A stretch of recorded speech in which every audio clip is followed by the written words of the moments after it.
Bonjour à tous, nous allons aujourd'hui travailler sur la soustraction posée avec retenue.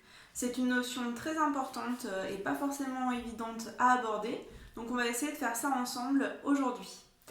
On va travailler en 3 séances, chaque séance correspondra à une vidéo. Donc aujourd'hui on va faire la séance 1. On va partir de cette séance 1 d'une situation concrète, donc on va partir d'un petit jeu. Et puis, petit à petit, on va aller vers des choses un peu plus abstraites jusqu'à aboutir à la séance 3 où on verra vraiment comment est-ce qu'on pose une opération, une soustraction posée avec retenue. Donc aujourd'hui, un petit jeu pour aborder ça de façon concrète. Je vous montre ça tout de suite. C'est parti. Je vous montre d'abord le matériel de ce jeu. Ici, j'ai fabriqué des petites cartes avec un moins et puis un chiffre compris entre 1 et 9. Il y a 11 cartes ici. Donc à vous de faire la même chose, sinon tout le matériel sera dans le descriptif de la vidéo. Il me faut aussi des cartes dizaines. Donc voilà les cartes dizaines. Pareil, ce sera dans le descriptif de la vidéo. Et il me faut également des petites cartes unités. Voilà pour le matériel dont on a besoin.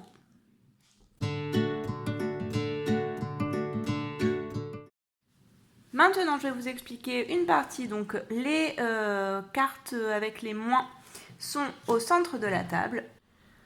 Mon premier joueur a donc 6 dizaines et 5 unités. Et mon deuxième joueur a également 6 dizaines et 5 unités. Donc en tout, chaque joueur aura 65 points. Le troisième joueur est le banquier. Il démarre avec une petite réserve d'unités, qui seront les unités donc restantes. Si jamais je n'avais eu que 2 joueurs, il y a un des 2 joueurs qui peut tenir le rôle du banquier. Maintenant, commencer à jouer. Donc le premier joueur va retourner le petit carton du haut.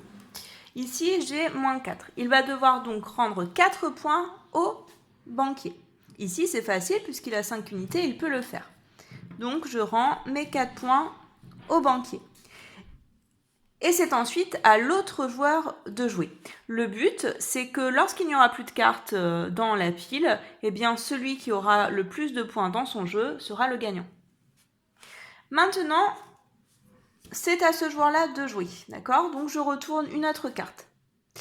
Là, eh bien, on se retrouve face à un problème puisqu'on a moins 6. Et qu'il n'y a que 5 unités dans ce jeu-là.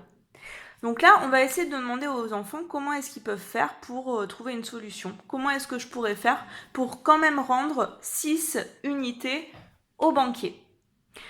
Donc là, les enfants, ils tâtonnent un peu, ils savent pas trop. On leur dit, peut-être que tu pourrais changer quelque chose avec ton banquier. Et petit à petit, on fait en sorte qu'ils trouvent que, oui, ils peuvent échanger une dizaine contre 10 unités. Ça ne changera pas leur nombre total. Donc, ils doivent rendre une dizaine au banquier et le banquier, à la place, devra leur rendre 10 unités. Voilà, j'ai mis ici donc toutes les unités, les 10 unités que le banquier a données à la place des 10 que ce joueur-là a rendues. Maintenant, il peut donner 6 unités. Il a suffisamment d'unités pour en donner 6. Donc, il donne 6 unités au banquier. 1, 2, 3, 4, 5, 6. Et c'est à l'autre joueur de jouer. J'arrive donc à la fin de ma partie, il n'y a plus de cartes dans la pioche. Chaque joueur va donc dire combien est-ce qu'il a de points. Donc on fait attention, 3 dizaines, donc 30 et 2, 32. Et ici, 2 dizaines, 20.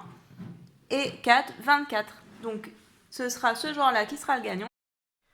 Voilà, j'espère que ce jeu vous a plu et l'idée c'est vraiment que les enfants ils puissent formuler dans leur tête ou de manière très claire, lorsque je n'ai pas assez d'unités, je dois échanger ou je dois rendre une dizaine et prendre à la place 10 unités.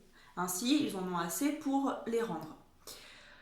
Ça, c'est vraiment quelque chose qu'on va retrouver de manière très formelle quand on fera l'opération, la soustraction posée avec retenue et qu'on écrira nos retenues. Ça correspondra en fait exactement à cette phrase qu'ils se sont dit pendant ce jeu. Donc ce sera important de faire le lien avec ça. Autre chose, donc là c'était la première séance très concrète de jeu. Lors de la deuxième séance, la prochaine vidéo, on passera par le dessin. Donc vous verrez, c'est une façon de continuer de prendre cette situation concrète et de commencer à rentrer un peu dans l'abstraction. Et ensuite, on fera la séance 3 avec vraiment l'opération au sens strict, l'opération posée avec retenue. Voilà, j'espère que vous avez bien compris tout ça et à très vite.